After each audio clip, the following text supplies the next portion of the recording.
Bonjour, vous écoutez Pause Report, le podcast qui décrypte et analyse chaque semaine l'actualité de la voile de compétition. Pause Report est produit par Tip Shaft, le média des professionnels et des passionnés de voile de compétition. Tip Shaft, ce sont 2 newsletters hebdomadaires en français et en anglais, des podcasts, des formations, un studio de production de contenu, une plateforme de vidéos à la demande Sailors, ainsi qu'un festival du film que vous pouvez retrouver sur tipnshaft.com. Je suis Axel Capron et je vous souhaite la bienvenue dans Pause Report. Bonjour à tous et bienvenue dans le 218e épisode de Pause Report, le podcast hebdomadaire de Tip Shaft qui explique, décortique, décrypte et analyse l'actualité de la voile de compétition sous toutes ses coutures en compagnie des meilleurs experts. Nous sommes le lundi 23 juin, il est exactement 18h10 et nous allons parler aujourd'hui d'Ocean 50 alors que débute mercredi l'acte 2 des Ocean 50 Series du côté de Concarneau. Un acte qui fait la part belle aux femmes puisque le règlement impose d'en avoir au minimum une à bord de chacun des 8 trimarans de 50 pieds en lice. Eh bien, nous recevons justement 2 navigatrices qui seront de la partie. La première a succédé cette année à Francesca Klapsic à la barre de Upwind by Merconcept. Il s'agit d'Anne-Claire Lebert. Salut Anne-Claire. Bonjour. La seconde fait partie depuis 2023 maintenant de l'équipage de Coesio aux côtés d'Erwan Leroux, un équipage qui a remporté l'acte 1 à Saint-Malo il y a 10 jours. Il s'agit d'Audrey Augereau qui, comme Anne-Claire, est déjà sur place à Concarneau. Salut Audrey. Ouais, salut à tous. Mesdames, comme d'habitude, avant de vous donner la parole, je vais faire un rapide topo sur ce circuit des Ocean 50 Series qui a donc ouvert il y a 10 jours avec l'acte 1 à Saint-Malo, remporté par Coesio devant Solidaire en peloton de Thibaut Vauchel-Camus et Inter Invest mené par Sébastien Rogue. Place désormais à l'acte 2 qui réunira 8 équipages, un de plus qu'à Saint-Malo puisque Montbonnet Rose de Laurent Bourguès rejoint ses petits camarades. Un acte 2 co-organisé notamment par Upwind by Merconcept avec la volonté, selon le communiqué des Ocean 50 Series, d'en faire un modèle d'engagement sociétal et environnemental, d'où un certain nombre de mesures allant dans ce sens, dont l'obligation pour les 8 équipages d'avoir au minimum une femme à bord. Les Ocean 50 Series se poursuivront ensuite en juillet avec le Fastnet qui fera office d'acte 3 et devrait accueillir un nouveau bateau Edenred du duo Basile Bourgnon et Manuel Leroc. Ensuite, on aura les 24 heures ultimes fin septembre à Lorient avant le plat de résistance de la saison que constituera la Transat Café Laure en double que vous disputerez toutes les deux avec Erwan Leroux pour toi Audrey, avec Élodie Jeanne Métro pour toi Anne-Claire.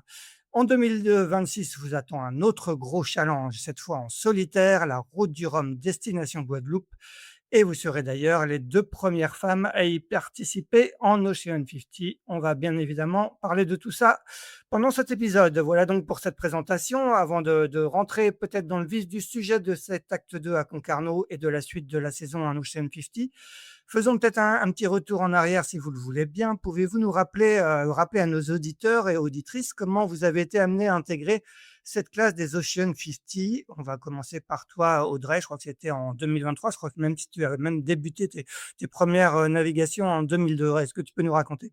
Oui, c'est ça. Alors, effectivement, c'était juste un petit peu avant, c'était en 2022 que j'ai rejoint donc petit à petit l'équipage, d'Erwan sur Coesio. Avec, en fait, moi c'était un peu une reprise. Erwan m'avait proposé de rejoindre son équipe pour faire d'abord des RP dans le sud, donc pour, emmener les sponsors. En fait, c'était dans une dynamique un peu comme le Grand Prix de Concarneau, un peu RSE. J'habite dans le sud, donc le but, c'était de faire le moins de déplacements possible pour faire les RP pour nos amis sudistes. Et donc, bah, cette année-là, ça s'est plutôt bien passé. J'ai même pu participer à un des grands prix. Et petit à petit, bah, j'ai intégré de plus en plus l'équipage parce que le Grand Prix, auquel j'avais participé en 2022 s'est bien passé. Ça a bien matché et donc en 2023, j'ai pu prendre un rôle un peu plus important dans l'équipe et puis, Erwan m'a carrément proposé une transat. J'étais pas trop préparée cette année-là, mais ouais, je suis montée crescendo, j'ai monté crescendo les échelons dans l'équipe et jusqu'à, là aujourd'hui où il me propose de prendre la barre de son bateau pour, comme tu l'as dit, prendre le départ de la route du Rhum. Ouais, on va parler de cette montée crescendo dans cette classe. Mais comment il avait pensé à toi? On lui a soufflé ton nom, tu le connaissais, Erwan? Ouais, alors c'est un peu plusieurs, plusieurs, personnes qui ont peut-être soufflé mon nom. C'est vrai que, bah, je faisais déjà du trimaran, mais beaucoup plus petit parce que je faisais du Diam 24 et puis, en Diam 24, en fait, je naviguais pour le Sultanat d'Oman, donc Oman Sail et la team manager à l'époque, c'était Sandrine Pelletier qui, après le covid, en fait, est passée dans l'équipe, d'Erwan comme team manager et donc bah, du coup, on se connaissait. C'est parfois un peu une histoire de réseau, mais c'est vrai qu'elle a pu parler de moi à Erwan et puis j'avais fait déjà, une NAC, je crois, sur, Layton à l'époque. Donc j'avais aussi, un petit bruit de la part de Sang Woo Chai qui avait dû parler un peu de moi à Erwan et dernier dernier petit bruit, j'avais eu la chance de participer au Marin des Cimes et j'avais Ouais. rencontré plusieurs, femmes de la course au large. C'était une super épreuve et ça m'avait presque donné, déjà à ce moment-là envie de faire de la course au large, même si j'étais vraiment que dans la partie inshore de la voile. J'avais pu discuter avec, Sam Davis, avec, Isa Joske, et puis avec des filles qui avaient fait la Mini et ça m'avait fait un peu rêver et c'est vrai que je crois que Sam a pu parler de moi, pareil au milieu de la course au large et ça m'a fait rentrer par plein de petites portes, à peu près en même temps, bien synchronisées et voilà comment je suis arrivée, aux oreilles d'Erwan, je pense. Donc la petite graine de la course au large, elle a été semée à ce moment-là, là, à cet événement, auquel, tu as participé? Alors, la graine dans ma tête, la première petite graine, ouais, je pense que c'est ça, au Marin-des-Cimes et puis, après c'est finalement Erwan qui m'a donné l'idée presque parce que quand je suis arrivée dans l'équipe d'Erwan, j'étais là que pour faire des inshore comme ce que je savais faire, comme ce que j'avais toujours fait et puis ça me paraissait enfin, je pense comme certaines femmes d'entre nous, ça me paraissait pas trop envisageable de faire plus, à tort parce que finalement je me rends compte que c'est faisable et après c'est ouais, c'est Erwan qui m'a proposé, un peu à arriver comme un cheveu sur la soupe parce que c'était pendant un stage de cohésion, on faisait de la wing, rien à voir avec ma course au large, où il m'a proposé de faire l'équipe avec lui pour la Jacques Vabre de l'époque. Anne-Claire, toi, comment, tu vas nous raconter comment toi, on connaît un petit peu de ton parcours, les auditeurs le connaissent peut-être aussi. Tu as donc fait la Mini Transat en 2021, hein, si je ne me trompe pas? Ouais, Ouais, c'est ça, 2021, 21. exact. Après, tu as quitté ton poste chez tu directrice technique chez Initiative Cœur, l'équipe IMOCA de Sam Davis, pour te lancer justement en course au large. Tu as commencé, je crois, en classe 40 notamment. Comment est arrivé, l'Ocean 50 dans ce parcours qui est finalement, a été assez rapide? Bah, c'est aussi un peu, c'était pas prévu, tout de s enfin, c'était pas prévu comme ça. C'est une chance que Upwind et by Mer Concept, ce projet soit créé donc sur l'initiative de Mer Concept et de Eleven Sauer. Donc l'objectif de ce projet, c'est de promouvoir la voile féminine notamment dans le multicoque, parce que le constat était jusqu'à présent qu'il y avait pas beaucoup de femmes d'expérience sur ces supports-là. Et donc ils ont créé, ce programme il y a 1 an déjà avec, la volonté de créer un équipage, 100 féminin et d'ouvrir, maximum d'expérience pour le maximum de femmes, à ce support de course au large.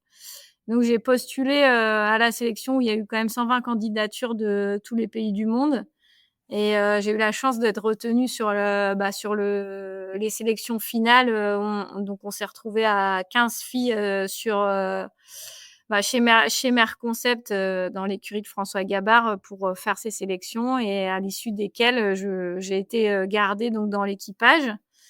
Donc j'avais pour objectif, j'avais annoncé à la fin de la Mini Transat que j'espérais revenir, 4 ans plus tard, par l'autre sens de la Guadeloupe. Donc parce que la route du Rhum, on tourne, on finit par faire un tour de la Guadeloupe avant d'arriver.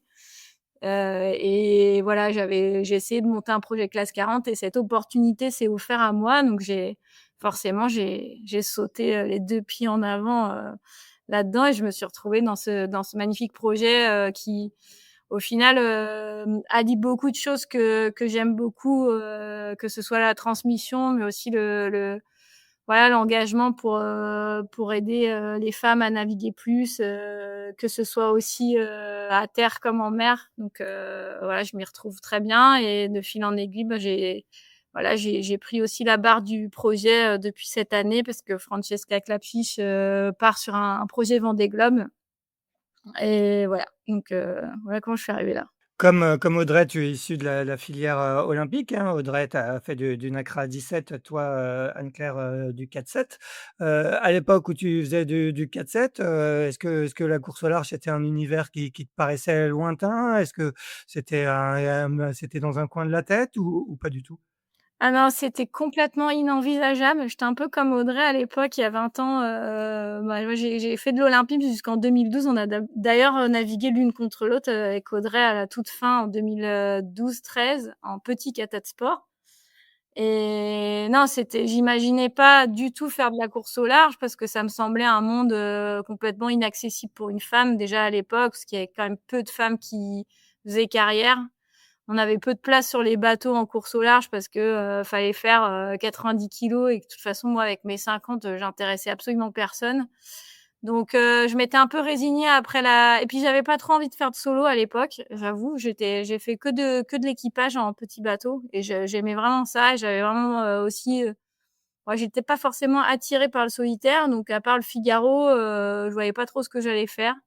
Donc je me suis lancée, ben, dans la carrière, plus professionnelle avec mon diplôme d'ingénieur, mais quand même dans la course au large et voilà, c'est comme ça que je suis rentrée dedans, complètement, que j'ai découvert le milieu, voilà, que j'ai appris à connaître, les bateaux, les gros bateaux, ce que c'était le large, mes premières transats, en convoyage, et puis pour me dire à la fin, mais qu'est-ce que tu attends pour y aller toi? Et donc ce projet Mini Transat qui m'a fait vraiment basculer en me disant: «C'est maintenant que jamais, donc j'arrête, je mets un terme à cette carrière d'ingénieur directeur technique pour, bah, voilà, pour redevenir, ce que je suis à l'origine, un sportif de haut niveau, quoi». Est-ce qu'il y a eu une petite étincelle comme le racontait tout à l'heure Audrey qui t'a fait te lancer vraiment, te dire: «Ah bah, ça y est maintenant, je veux franchir le pas, je veux faire de la course au large»? Ouais, il y a eu plusieurs étapes, hein. Je crois que c'est aussi beaucoup de rencontres et la chance d'être aussi dans des équipes formidables. Moi, j'ai été longtemps chez Initiative Cœur et c'est vrai que ça m'a apporté énormément de choses sur les rencontres que j'ai pu faire avec, d'abord Tanguy Delamotte qui m'a fait tout de suite confiance et puis Sam Davis qui est un grand marin, qui m'a beaucoup aussi aidé voilà, à aller dans ce milieu-là et puis, bah, il y a eu, ma première transat que j'ai fait en convoyage, qui était assez exceptionnel. Alors j'ai vécu un moment assez formidable, du Brésil à Lorient. Je m'en souviendrai longtemps parce que j'avais jamais passé plus de 3 jours en mer et là je suis partie pour, 18 jours et quand je suis arrivée au bout, je me suis dit: «Mais en fait, c'est déjà fini».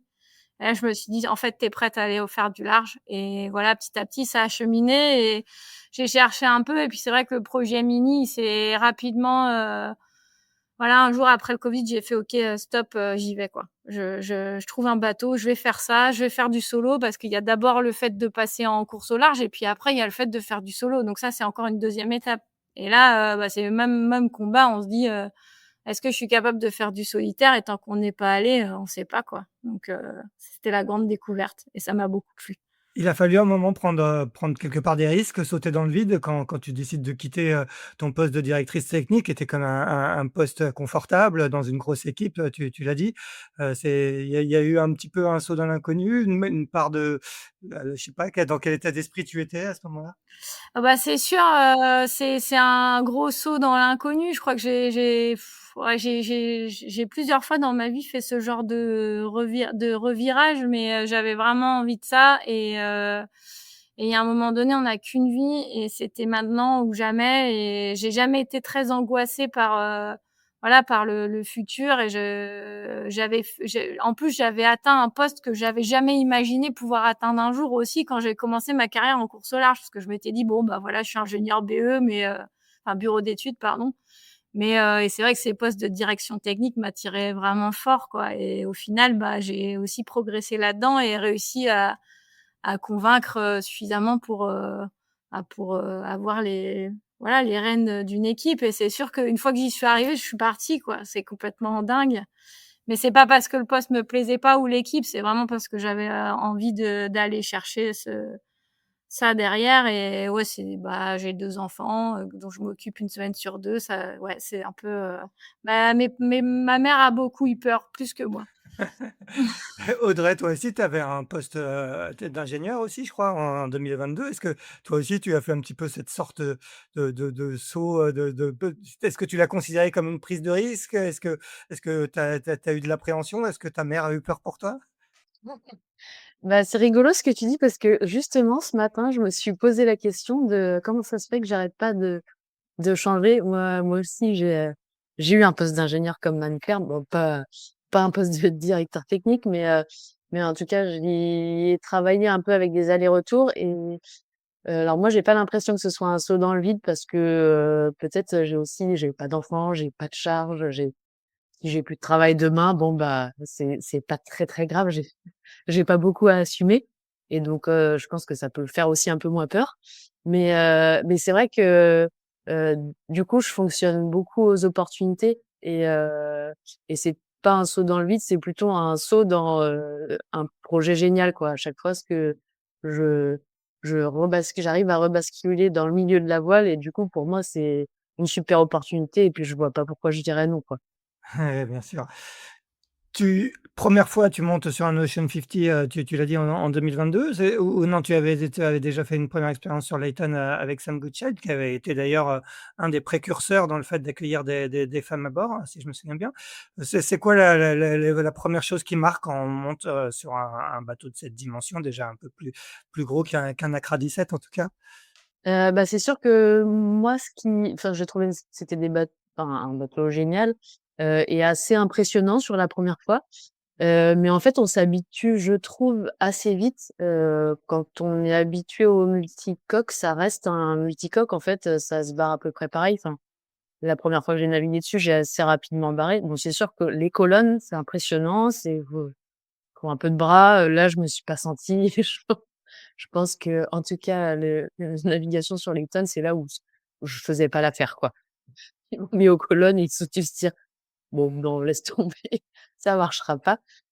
Par contre, à la barre, en fait, ça se barre un peu comme un petit bateau. C'est quand même, des bateaux qui sont super légers, qui vont vite, qui sont super, manœuvrants et donc on retrouve vite, des sensations qu'on connaît, je pense et c'est ça que je trouve génial dans les Ocean 50, c'est aussi, bah, que c'est des bateaux où on peut faire des inshore, on peut régater en contact comme ce dont on a l'habitude avec Anne-Claire donc sur le circuit, il y a vraiment les 2. Il y a un peu le défi de ce qu'on connaît pas avec, la course au large et effectivement le solo. Mais il y a aussi des inshore où, ça monte en pression, on est 5 à bord, ça va vite, les parcours sont courts, ça enchaîne et il y a l'adrénaline, quoi. Donc moi, c'est ce que j'adore dans cette classe, en tout cas. Anne-Claire, même sensation quand tu as navigué la première fois, je crois que c'était avec, Laurent Bourguès, sur son bateau, avant d'intégrer ce projet, Queen Baymar Concept. Quelles étaient les premières sensations? Est-ce que comme, Audrey, tu as l'impression que finalement c'était pas si différent? Alors elle, c'était quand même elle avait 2 coques sur un Accra 17, toi il y en avait qu'une sur un 4-7, mais est-ce que tu retrouves des sensations? Bah, ouais, comme je disais, j'ai fait quand même 2 ans de Formule 16, Formule Oui. 18, donc c'est vrai que et un peu de Diam 24, donc pas autant que ce qu'a fait Audrey évidemment, mais c'est vrai qu'on retrouve, en effet les mêmes réflexes. Après, c'est sûr que les premières fois, c'est quand même hyper impressionnant parce qu'on connaît pas la limite des bateaux et c'est surtout ça qui est long à appréhender, je trouve, c'est voilà, de savoir où t'arrêter dans surtout au large, dans voilà, la gestion de la machine qui peut devenir très vite très puissante. Et ça, c'est très différent de ce que je connaissais avant, notamment en classe 40, même l'IMOCA, c'est puissant, mais ça va vite, mais on sent jamais, bah, à la limite, on l'atteint et c'est pas très grave. Là, on sait que, bah, à la limite, si on l'atteint, ça peut être la sanction directe à l'envers, donc ça forcément, ça calme un petit peu les ardeurs directes, mais après, c'est sûr que c'est voilà, c'est des super machines avec beaucoup de sensations qui se barrent bien, qui sont finalement assez facilement manœuvrables, parce que, il y a pas tant que ça de voile, ça gîte pas, il y a pas trop de matossage, donc physiquement, ça reste quand même un bateau, qui est relativement accessible, bon évidemment, c'est sûr qu'on va pas aussi vite à la colonne que 2 gros gaziers, mais on s'en sort quand même pas mal Et moi, j'adore aussi, comme disait Audrey, le format inshore-offshore. C'est quand même fantastique parce qu'on est beaucoup de marins à avoir fait les deux dans notre carrière ou à aimer les deux pour différentes choses. Et là, on a un combo assez magique là-dessus. Et ça permet aussi d'avoir plus de monde à bord parce que c'est un peu le problème de l'offshore, c'est que quand on n'est plus que un ou deux, ben, ça limite le nombre de personnes qui peuvent naviguer. Là, on est 5, donc il y a quand même beaucoup de gens qui peuvent vivre cette expérience. Et puis, ouais, voilà, c'est des régates vraiment de bon niveau, engagées, avec des machines, des grosses machines qui vont vite, et alors qu'on fait des parcours de la taille de ce qu'on faisait en voile olympique, quoi. Donc c'est assez magique. Ouais, justement, votre passé de voile olympique, il vous sert beaucoup sur ce genre, on rappelle, hein, les grands prix comme l'acte 1 à Saint-Malo ou l'acte 2 à Concarneau, c'est un enchaînement de petits parcours, côtiers ou parcours en baie, inshore, et ça vous sert beaucoup, pour appréhender ce genre de format? Oh bah, ouais, quand même, ouais. Ouais, je pense Ouais. que c'est quand même, ce qui fait aussi, que, et c'est ça qui est chouette, c'est que ça permet aussi d'être un bon support de transition entre, la voile olympique et la course au large, parce que justement, bah, on le voit sur le bateau d'Audrey, il y a Hélène, qui fait la tactique, devant et qui vient de l'IQ Foil, pardon. On précise, c'est Hélène Noël-Smoen. Ouais, voilà, pardon. Et je pense que le parallèle, il est assez génial parce qu'au final, voilà, peut-être que sur la gestion des gros winches ou de la nave pure Adrena, c'est pas son truc, mais derrière, elle est capable d'amener plein de choses. Et je crois que pour nous, c'est un peu pareil.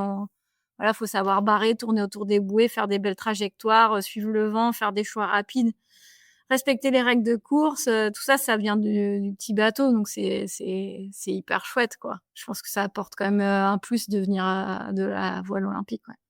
Audrey, contrairement à Anne-Claire qui, avant de passer en Ocean 50, avait déjà navigué au large en faisant notamment une transat sur la Mini Transat. Toi, tu es passé directement, de la voile inshore à de la course au large, et avec notamment, une transat Jacques Vabre en 2023 aux côtés d'Erwan.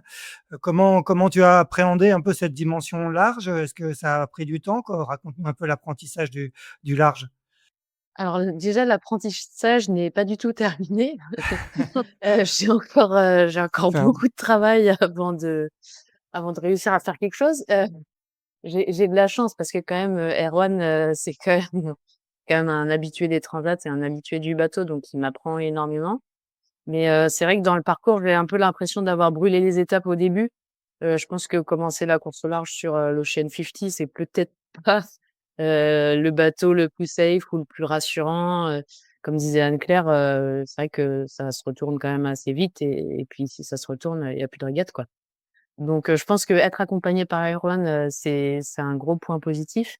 Et puis, là, je rentre dans une phase où justement j'essaye de diversifier un peu les supports pour pouvoir, appréhender, bah, surtout la partie solo, sur un bateau un peu plus rassurant où on peut justement, aller tester les limites, et notamment les limites du sommeil qu'on peut, de mon point de vue, pas du tout tester en Ocean 50. Si je commence à m'endormir et pas savoir justement où est ma limite de sommeil, en Ocean 50, je pense que c'est pas la meilleure technique. Donc j'ai déjà commencé à faire un petit peu de Figaro, en parallèle. D'accord, Je vais ouais. en faire, un peu cette année avec, j'ai fait la Transat Paprec avec Quentin Vlaminck, Ouais. sur les étoiles filantes pour appréhender le bateau dans un premier temps. Donc, ça c'était super, et puis ça va me permettre de faire, une régate en solo là, la Figaro à Lorient, début août, et pouvoir voir, ce que ça donne en étant vraiment seule à bord, parce que c'est vrai qu'il y a la course au large, mais le solo, c'est vraiment encore une autre étape que je connais pas. J'ai jamais été seule la dernière fois que j'étais seule à bord d'un bateau, c'était un optimiste, donc ça date un peu. Donc J'aimais bien, mais il y avait pas beaucoup de risques. tu le fais vraiment donc le Figaro dans une optique de préparation à la route du Rhum qui sera ton grand objectif en solitaire l'année prochaine? Ouais, complètement, ouais. J'ai eu plusieurs billes à travailler, que je veux mettre dans mon panier pour la route du Rhum, et le Figaro en fait partie, ouais, pour me connaître mieux, moi et ma gestion. Tu gardes quoi de la Transat Jacques Vabre que vous aviez courue ensemble avec, Erwan en Ouais. 2023? Bah, alors juste pour rappel, donc la Transat Jacques Vabre, malheureusement on n'avait pas pu, on avait pris le départ, mais on n'avait pas pu terminer parce qu'on avait, eu des conditions quand même assez musclées dans le golfe de Gascogne et nous on avait eu, de la casse, on avait eu, tout le carénage de bras de Coesio qui s'était, ouvert, donc on prenait l'eau et la structure, enfin il y avait une partie structurelle qui nous rassurait pas sur le fait de reprendre le départ. Donc c'était une transat très courte pour moi et bah, ça m'a beaucoup appris sur le fait qu'il y a effectivement des limites. Contrairement à l'inshore, en fait, la les casses un peu importantes qu'on peut avoir, en fait, bah, ça fait que, bah, en fait, en inshore, on loupe peut-être une manche et puis on peut repartir pour la suivante parce qu'il y a un Zodiac qui nous amène, de quoi changer la pièce. Là, c'est pas le cas, on peut effectivement s'arrêter à terre, mais tout est pas réparable assez rapidement pour continuer la course. Sur le moment, ça m'avait fait un gros coup au moral. C'était un des points que j'avais pas du tout envisagé et que j'avais pas mis en tête. Donc c'était un gros coup de massue, mais par contre, là pour toutes les prochaines, courses au large, je sais que ça peut arriver et je pense que j'ai un regard différent sur, la préservation du matériel et comment faire marcher le bateau, quand il y a de la mer ou quand il y a de l'air. Quand ça tape, on peut pas forcer et vouloir toujours être à fond, ça marche pas et voilà, je partirai différemment, les prochaines fois. Anne-Claire, toi, tu avais disputé cette Transat Jacques Vabre avec, Amélie Grassi en classe 40 sur la Boulangère Bio, hein. Je crois que vous aviez terminé 13e. Donc tu as enchaîné l'année dernière sur ta première re saison, sous les couleurs de Pouinbé by Merconcept. Raconte-nous comment un petit peu le projet il s'est mis en place, comment s'est constitué l'équipage et vos premiers grands prix, vos premières courses, comment quel bilan vous avez fait un peu de cette première re saison?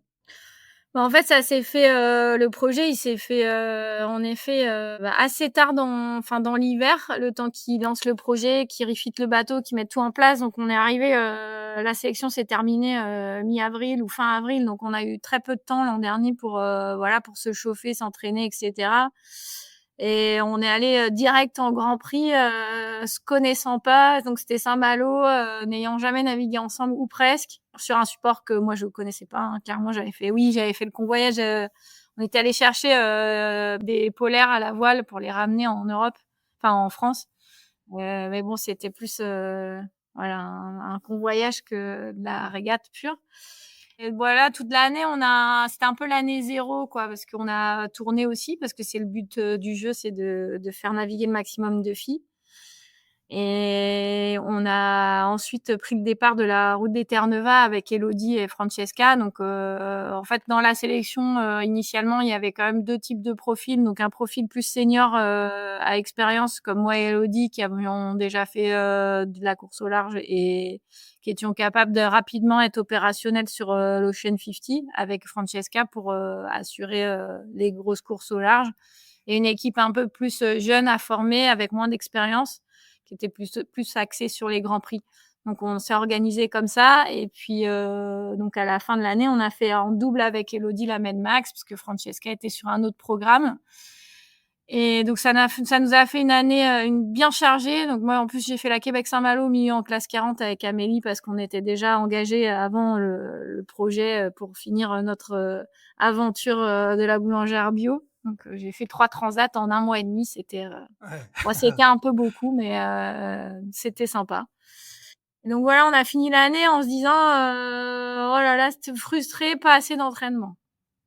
Normal parce que du coup, il y avait encore des choses sur le bateau, nous on a récupéré, un ancien bateau de 2013, qui a été, remis en état, par, Merconcept, mais avec 0 optimisation l'an passé et c'est vrai qu'on était un petit peu à la peine l'an dernier sur le fonctionnement parce que l'ergonomie, de ce bateau était quand même pas, on va dire pas folichonne, hein, pour pas dire enfin, voire affreuse même. Donc on a quand même pas mal souffert, que ce soit en inshore ou en offshore de l'ergonomie du bateau qui était donc en offshore pas du tout protégé, Ouais. avec, un niveau de vie à bord, quand même, qu'on peut qualifier d'assez atroce.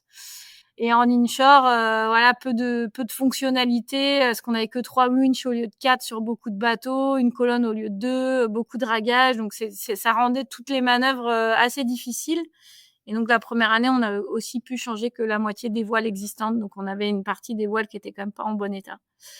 Voilà, ce qui est chose faite. On a pu changer toutes les voiles cet hiver. On a refait toute l'ergonomie. Donc maintenant, on est passé sur 2 colonnes et 4 winches. Donc pour nous, en plus, c'est important parce que voilà, quand les autres ils arrivent à drisser un Genac à 2 ou à 3, nous on le fait à 4, quoi, pour être dans le même timing. Donc c'était important qu'on adapte aussi la machine à nous, quoi, et voilà. Donc on a commencé à réfléchir à tout ça cet hiver, et c'est vrai que cette année c'est vraiment beaucoup plus confortable à naviguer, et on est très contente. On rappelle que c'est, l'ancien Arkema 1 de l'Hello Rouquayrol, hein, mis à l'eau en 2013 comme tu le disais. Exactement. Toi, Audrey, vous naviguez sur un bateau, plus récent, hein, je crois, un plan VPLP, mis à l'eau en 2020. Je pense que la l'ergonomie est très différente de celle dont parlait, à l'instant, Anne-Claire. C'est vraiment un bateau, le pousser vers la performance. Raconte-nous un peu, ce bateau.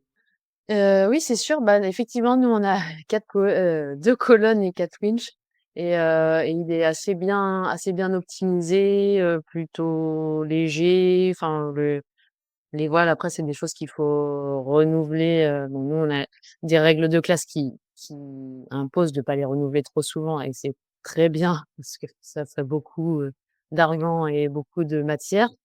Mais c'est de toute façon les Ocean 50, ce qui est quand même assez génial, c'est que justement que, avec, l'aide d'un chantier, en tout cas, on peut les refitter et les mettre, aux attitudes de chacun.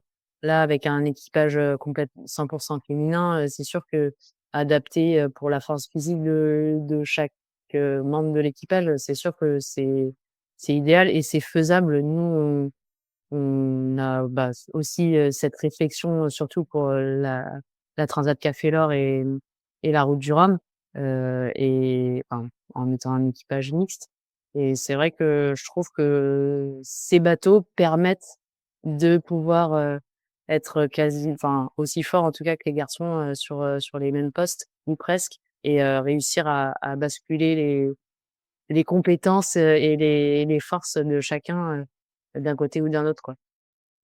Mais notre bateau, oui, il avance plutôt vite en ce moment.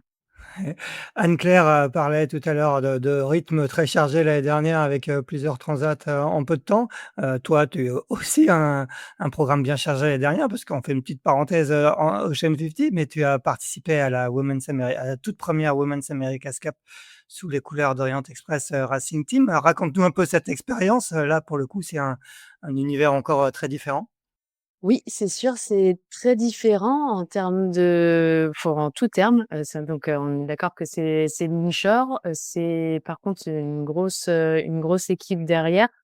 Hem, C'était super intéressant pour moi. On avait discuté avec Erwan parce que le projet Route du Rhum et que je prenne plus de part dans l'équipage, plus part à l'équipage, était déjà en cours. Donc, ça allait beaucoup empiéter sur, le programme qu'on avait prévu pour 2024, et en fait, à en discuter, on s'est dit que j'avais quand même beaucoup à apprendre, de la Women's America's Cup, et ça a été le cas en termes de gestion d'équipe, parce que, pour rappel, on est 4 à bord sur le bateau qui est la C40, et il y a un gros travail sur, bah, la communication, les échanges avec les 4 de l'équipe, parce qu'en plus, bah, il y a la voile au milieu, donc on se voit pas, on s'entend difficilement.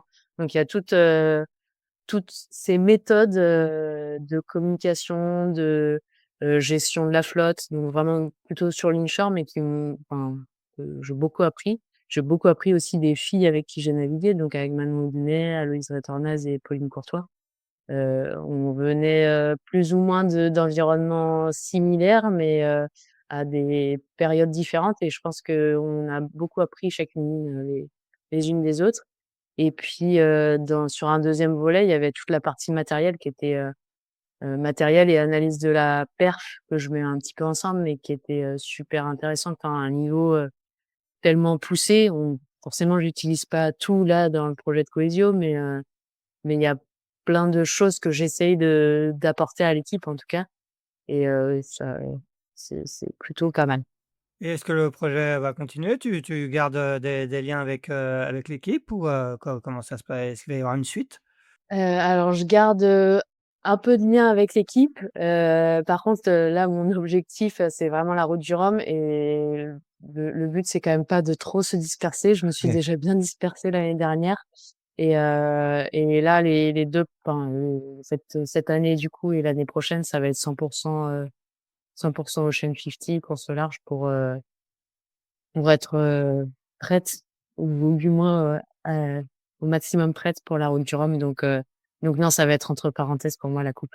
Anne-Claire, quel a été ton regard, toi, sur cette, Women's America's Cup? Assez loin, j'ai envie de Ouais. dire. Ouais, je pense que quand on n'est pas dedans, c'est tellement, court, technique, c'est voilà, on n'y est pas, quoi. Donc ça m'a Ça enfin, j'ai t'apporte pas que, regardé mais de loin, mais voilà, j'ai pas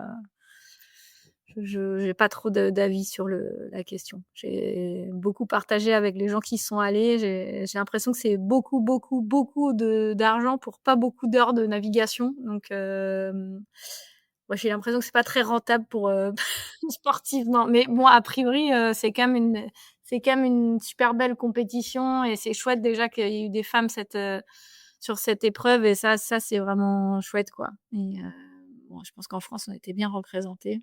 J'en ai aucun doute. Donc, voilà.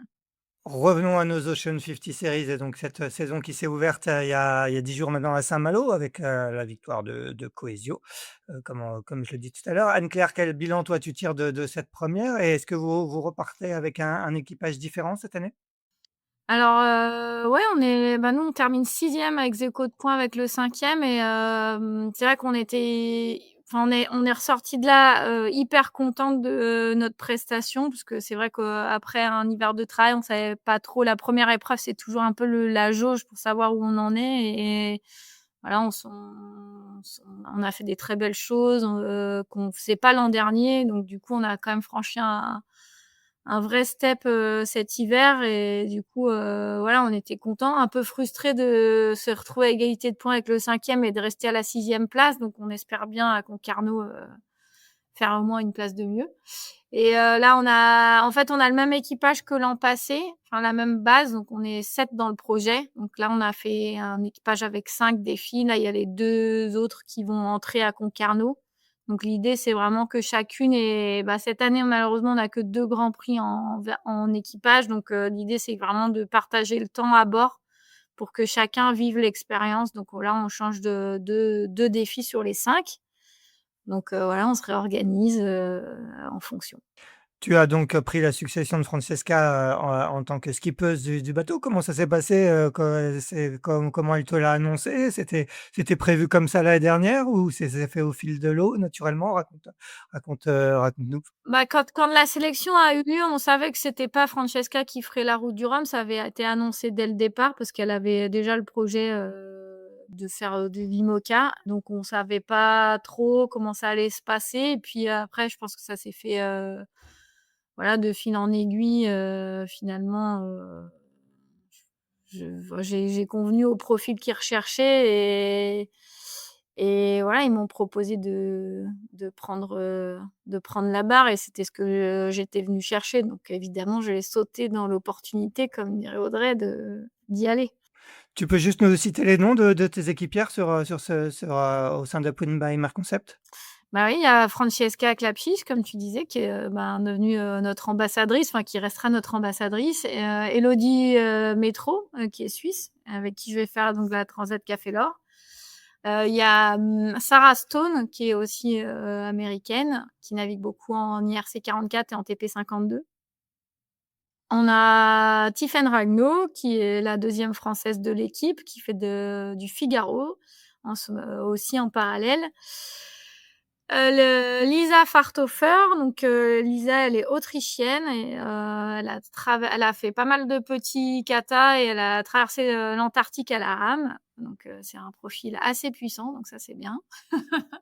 Et après, on a Michaela Robinson, qui est sud-africaine, qui elle a intégré l'équipe. C'est la plus jeune de l'équipe. Elle a 25 ans et elle a intégré l'équipe aussi technique en parallèle. Donc elle est navigante et responsable de tout le gréement.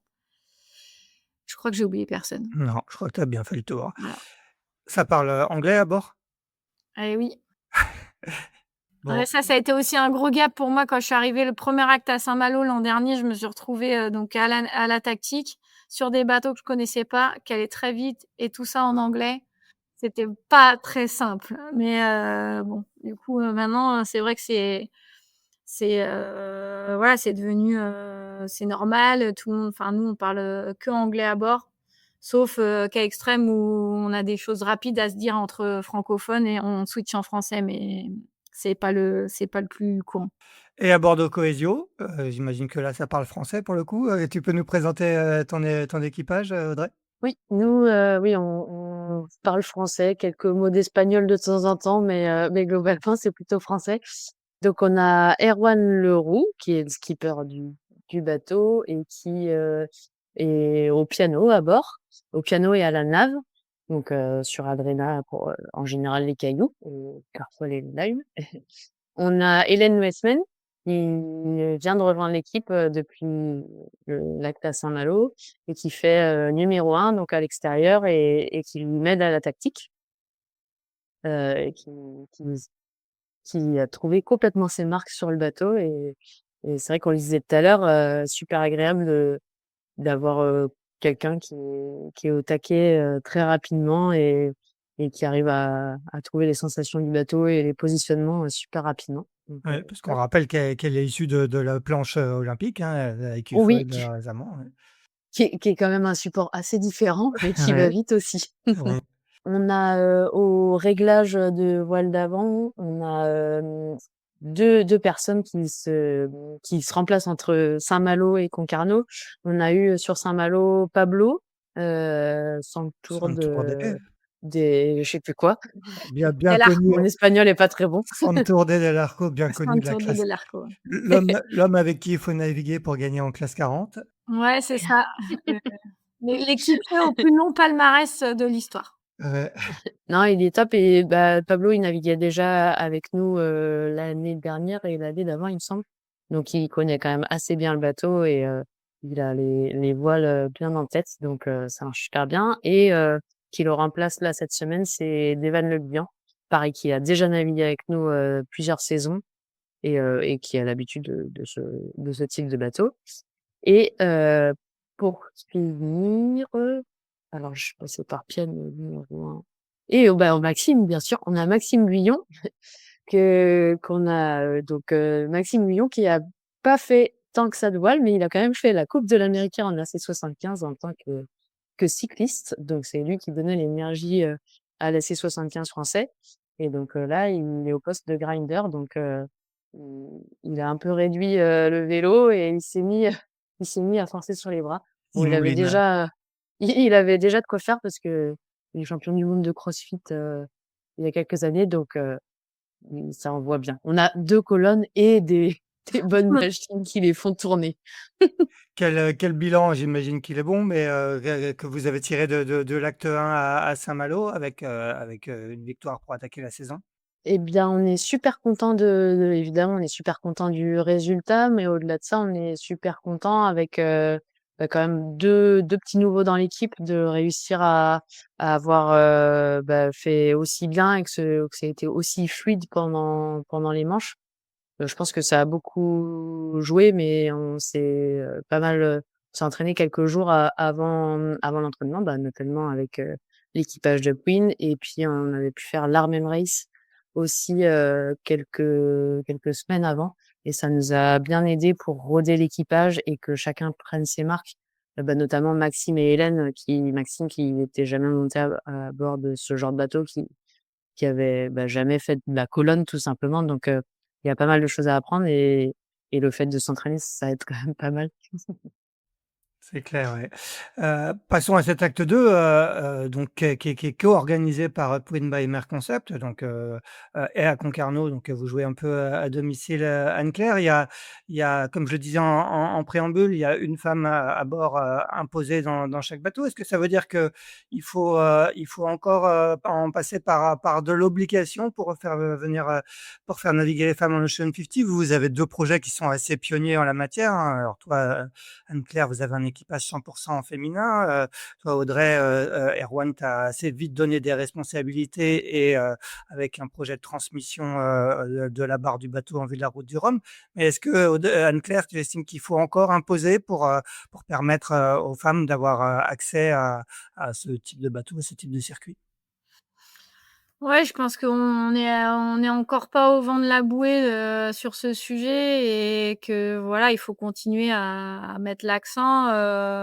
Moi, j'ai trouvé ça génial parce qu'au-delà d'avoir, que c'est été imposé sur l'acte, 2, en fait, au final, les équipages, ils se sont un peu organisés pour avoir aussi, commencé à s'entraîner, avec, leur équipière dès l'acte 1. Donc ça a permis à certaines, femmes de faire 2 actes, pour le prix d'un. Donc ça, c'est assez génial et c'était des filles, il y a notamment des femmes qui n'étaient pas sur le circuit avant et c'est surtout ça qui est intéressant, c'est de faire, venir d'autres personnes qui n'ont pas accès à ça, ben, leur créer une opportunité de venir, voilà, se confronter sur le circuit et on sait que souvent, c'est aussi un manque d'expérience et d'opportunités qui font que, bah, les femmes, naviguent moins sur ces supports-là, donc sont moins appelées et donc là, on essaye de créer un cercle plus vertueux où, bah, peut-être que le fait de naviguer plus, ça fera aussi qu'à la longue, comme Erwan a fait avec Audrey et Hélène, il y ait plus besoin d'imposer pour que ça soit normal, d'appeler, des femmes pour faire des postes, et des postes à responsabilité et des équipages réduits. Parce que c'est ce qu'on a vu aussi l'an dernier à la Med-Max avec Élodie, on était les seules femmes sur toute la Med-Max, donc que ce soit classe 40 ou Ocean 50, donc ça fait quand même peu de représentation sur les équipages réduits. Donc, quand on aura plus d'équipages réduits mixtes et féminins, on pourra se dire que peut-être que le tour est joué, mais là, on a encore besoin d'imposer ça et je crois que ça fait pas de mal aux équipes. Ils râlent des fois, ils râlent un petit peu, mais après, ils sont contents aussi de découvrir une autre manière de faire et je pense qu'on peut aussi apporter, justement pas mal de choses, aux hommes parce que, voilà, on fonctionne différemment sur les bateaux parce qu'on est obligé, on n'est pas fait pareil et c'est vrai que des fois ça bah, voilà, ça apporte une autre vision, une autre façon de réfléchir, sur les choix en offshore, sur les techniques, pour, hisser les voiles, et cetera. Donc c'est je pense que c'est positif pour tout le monde. Vous allez toutes les 2 être des pionnières, hein, parce que vous allez être les 2 premières femmes à disputer la route du Rhum, en Ocean 50, ce qui n'a jamais été fait, auparavant.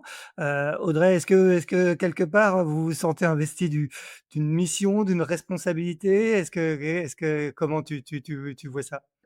Ouais, ben moi, je suis contente, mais je crois que je me focalise, surtout sur, mon défi personnel. C'est peut-être être un petit peu égoïste, mais non, oui, c'est sûr que c'est génial de pouvoir montrer l'exemple. Moi, je veux juste, bah, dans un premier temps, réussir et faire du mieux que je peux pour montrer que c'est faisable, oui et montrer à des potentiels sponsors ou à des équipes, des skippers qui veulent, bah, se lancer dans le mixte que ça marche. Enfin, nous, c'est surtout ça l'objet aussi du projet, c'est principalement la transmission vers des personnes qui ont moins d'expérience, donc par exemple de Erwan à moi. Mais ouais, c'est pour montrer que même avec peu d'expérience dans un premier temps, ça vient, on peut se former et puis on peut faire de bons résultats. Et ensuite, c'est toi qui transmettras? Ah bah ça oui, avec plaisir, ouais. Bah je compte bien rendre la balle, au prochain et au suivant, ouais. Anne-Claire, avant la route du Rhum, il y a bien évidemment, un Fastnet qui arrive, en juillet, les 24 heures ultimes en septembre et surtout la Transat Café L'Or qui est le grand objectif, de la saison que tu courras donc, avec Élodie Jeanne Métro. Si je te dis que, Erwan et Audrey sont les favoris ou font partie des favoris, qu'est-ce que tu me réponds? Bah, j'espère bien, hein. Déjà, c'est notre partenaire d'entraînement, donc on espère bien qu'ils vont bien figurer Et oui, bah, c'est sûr que l'expérience d'Erwan, couplée au talent de Audrey et à leur belle machine, on peut pas nier qu'ils sont forcément, dans les favoris. Ouais, il y a un plateau assez homogène, comment tu vois un petit peu le plateau et justement les forces en présence? Il y aura 10 bateaux, je crois, sur la Transat Café L'Or. Bah, je pense que ça va être, assez intéressant parce que c'est vrai qu'il y a un couplage de nouveaux venus aussi avec des expériences d'offshore, différentes, notamment en classe 40 avant ou Figaro ou donc il y a un panachage, de skippers et co-skippers assez intéressant qu'il y avait, je pense, moins auparavant. On a aussi le fait que, bah, le routage extérieur a été interdit, donc ça va changer quand même pas mal la donne, sur ce circuit-là parce que les marins étaient pas habitués à faire leur propre route. Donc je pense que ça va aussi permettre justement ce point-là et c'est ce que nous on a défendu, d'ouvrir le jeu, pour les bateaux un peu plus, ancienne génération parce que, bah, voilà, il va y avoir des coups stratégiques à jouer qui sont bah, on sait que quand on a une équipe, full de routage à terre, normalement, s'ils sont bien constitués, tout le monde voit à peu près la même chose et t'emmène au bon endroit. Là, quand tu es 2 à bord et qu'il faut en plus gérer, ça, bah, ça ouvre un peu le jeu. Donc nous, on est assez contents, de ce point-là et voilà, il y a des nouveaux bateaux, des anciens bateaux. C'est sûr qu'on part pas avec, les mêmes armes, mais bon, on va essayer de s'en sortir avec ce qu'on a et d'être meilleur sur d'autres points pour essayer de les accrocher au maximum. Comment ça se passe avec Elodie Jeanne? Vous avez déjà commencé à travailler votre duo, à vous répartir les rôles? Tu parlais de navigation. Toi, la navigation va jouer un rôle, du coup plus important, qu'il ne l'était avant puisque vous ferez votre nav à bord. Comment se forme ce duo? Bah, moi je suis hyper chanceuse, de d'avoir, Élodie aussi qui a été, retenue dans l'équipe parce que bah, voilà, c'est un super binôme. On s'est rencontrés, on n'avait jamais navigué l'une avec l'autre et c'est vrai que c'était, hyper fluide tout de suite. On est très complémentaires sur le multicoque. Donc Élodie, elle a fait quand même plus de multicoque que moi, enfin même elle en a fait pas mal avant. Donc c'est vrai qu'elle est assez à l'aise avec l'engin, chose que moi je suis peut-être, un peu moins initialement. Donc ça balance bien les choses et dans un autre point, bah, moi j'ai fait du solitaire et j'ai été pas mal de fois, en charge de la navigation. Donc ça me permet de me sentir un peu plus à l'aise sur ce point aussi. Donc voilà, on définit un petit peu comme ça les rôles et ça s'équilibre assez bien, bah, voilà, pour aller affronter ce nouveau, challenge qui est la TCO. Et puis bon, on a déjà fait la Med-Max en double ensemble, donc on s'est déjà rodé sur ce petit parcours qui était fort intéressant et voilà, donc on est très contente on a travaillé cet hiver aussi sur, la répartition des rôles, voilà, des choses un peu plus en prépa mentale, de savoir comment on fonctionne, qui on est, et cetera. Mais ouais, c'est un vrai plaisir de naviguer avec elle. Audrey, toi, tu sors d'une expérience de rodage à la Transat en double avec, Quentin Vlaminck, comme tu le disais, mais en Figaro. Qu'est-ce que t'a apporté cette expérience en vue de la Transat Café L'Or? Alors la Transat Paprec, elle m'a apporté beaucoup sur, voir une autre manière de naviguer parce que finalement, j'avais fait de l'offshore qu'avec Erwan. Donc et puis Erwan, vu qu'il fait ça depuis de nombreuses années, il a un peu ses schémas, même s'il est très ouvert à la nouveauté, il a quand même, ses schémas bien en tête, ses manières de faire bien en tête, que moi j'écoute, comme une petite élève, quoi. Donc c'est bien, ça m'a permis de voir une autre manière de faire et bah, sur plein de choses, des choses un peu bêtes, hein, mais le sommeil, comment s'alimenter, comment répartir les rôles. Est-ce que les 2 font la nav ou est-ce qu'on fait, un peu à 2, qui prend la météo, des choses comme ça, qu'on faisait pas forcément de la même manière avec Erwan et que du coup j'ai proposé de nouvelles idées à Erwan et c'est plutôt pas mal. Ça permet de lui, le sortir un peu de sa zone, d'habitude et puis moi, essayer de proposer, ce qui m'a plutôt convenu avec Quentin et que j'aimerais bien mettre en place pour la Transat Café Laurent. Ça veut dire que vous allez fonctionner un petit peu différemment de ce que vous faisiez, jusqu'ici? Oui, bah, par exemple, on va probablement faire, chacun son sac d'avitaillement. 1re, nouveauté, on va pas manger la même chose alors que pour la Café L'Or, on avait décidé de manger d'avoir exactement les mêmes packages. Donc Ah moi, oui, ça va être, en grosse nouveauté et c'est important, hein, la très bouffe important. sur une transat, c'est très important. Oui. Ouais, d'un point de vue objectif sportif, est-ce que tu étais d'accord avec moi et avec Anne-Claire en disant que vous ferez partie des prétendants à la victoire, en tout cas, c'est l'objectif affiché? Bah, on va pas se mettre trop la pression non plus, ce sera, faudra faire mieux que la précédente Transat Jacques Vabre donc Ouais, ça, dans un premier c'est temps pas très finir. dur ça, hein. Ça va pas être trop Eh beh, difficile. Ah si, il faut quand même finir. C'est quand même l'objectif de la transat, à la base. J'ai dit que ça m'avait appris beaucoup la première Jacques Vabre et ça fait partie de mes apprentissages. Ne pas foncer bille en tête en se disant: On va finir devant», quoi. C'est d'abord, finir, surtout la première partie, se le dire et puis après oui, je pense que, bah, on va essayer de finir, plutôt sur, un devant de la scène.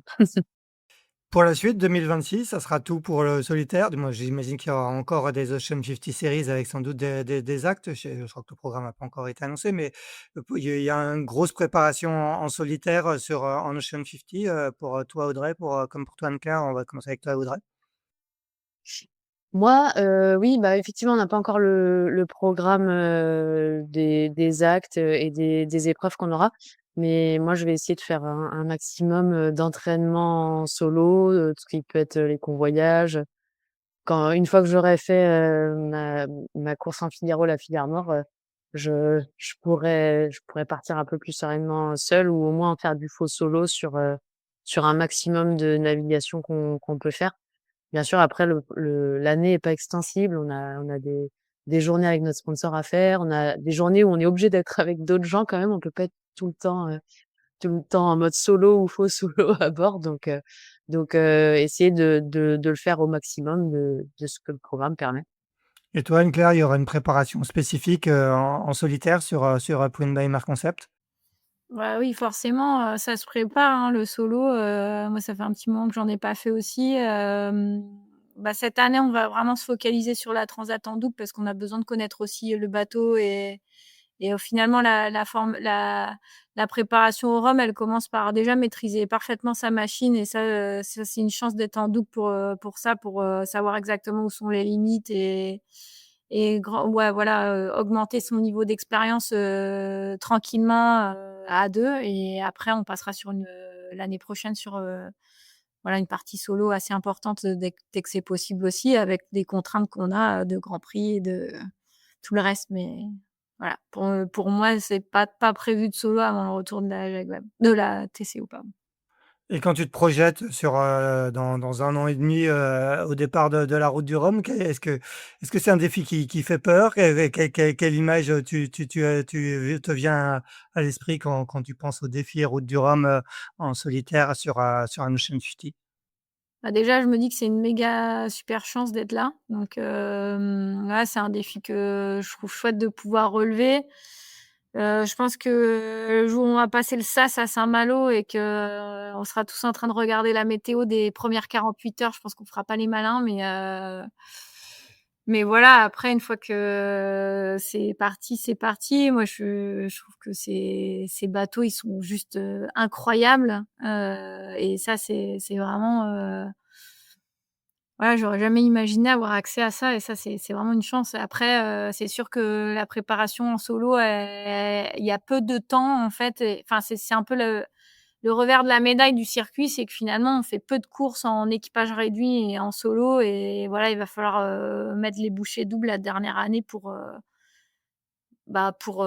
être au point. Après, c'est sûr aussi que c'est pour tout le monde, c'est pareil parce que finalement, on a tous le même calendrier et des contraintes, on peut pas faire beaucoup de solo donc bah, voilà, on est un peu tout le monde à armes égales donc voilà, mais Audrey, même chose? Oui, bah, au début, je pense que moi, j'osais pas trop dire que oui, j'avais peur, heu, peur pour la route du Rhum ou peur de faire du solo en Ocean 50 et en fait, plus ça va, plus je me rends compte que en fait, c'est normal, tout le monde a peur, quoi, il y a peu de marins qui disent: «Oh non, non, ça va». c'est tranquille. Donc ouais, ça fait peur, mais c'est aussi ça qui est un peu excitant, quoi. Ouais, c'est clair. Eh ben, parfait. Merci beaucoup toutes les 2. C'était très intéressant de discuter autour de vos projets respectifs et des gros challenges qui vous attendent, dès ce week-end, l'acte 2, dès mercredi même, je crois que ça commence mercredi, les régates commencent jeudi. L'acte 2 à Concarneau, on rappelle le Fastnet en juillet et 24 heures ultimes avec les ultimes, du côté de Lorient fin septembre avant le départ de la Transat Café L'Or, 26 octobre au Havre. Merci à toutes les 2. Bonne régate, ce week-end et cette semaine à Concarneau. Et quant à nous, on se retrouve mardi prochain pour le 219e épisode de Pause Report. Bonne journée. Merci, salut. Merci. Merci d'avoir écouté cet épisode de Pause Report. N'hésitez pas à nous dire ce que vous en pensez en bien ou en mal et n'hésitez pas à le partager. Si vous souhaitez suivre l'actualité de la voile de compétition, je vous encourage à vous abonner à la newsletter de Tip & Shaft, envoyée chaque vendredi à 17 h. Pour vous inscrire, ça se passe sur tipnshaft.com. À bientôt!